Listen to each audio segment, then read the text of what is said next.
ગુજરાતમાં ગત 2 દાયકામાં ન થયો હોય એ પ્રકારનો અસાધારણ કમોસમી વરસાદ આ વર્ષે થતાં રાજ્યના વિવિધ જિલ્લાના ખેડૂતોના પાકોને મોટું નુકસાન થયું છે। આ સંદર્ભે મેં તથા મારા સાથી મંત્રીઓએ જુદા જુદા જિલ્લાઓમાં જઈને અસરગ્રસ્ત ખેડૂતોની સાથે પ્રત્યક્ષ વાતચીત કરીને તેમની સ્થિતિ જાણી હતી। કુદરતી આપત્તિની આ ઘડીમાં ધરતીપુત્રોની વ્યથાને સમજીને રાજ્ય સરકાર પૂરી સંવેદનાથી તેમની પડખે ઊભી છે।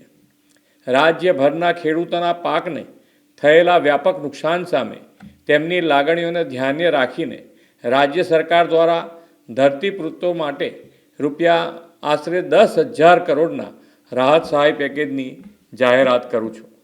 આ ઉપરાંત રાજ્ય સરકાર 9 નવેમ્બરથી ખેડૂતો પાસેથી ટેકાના ભાવે આશરે 15,000 કરોડથી વધુના મૂલ્યોની મગફળી, મગ, અડદ અને સોયાબીનની ખરીદી પણ કરવા જઈ રહી છે।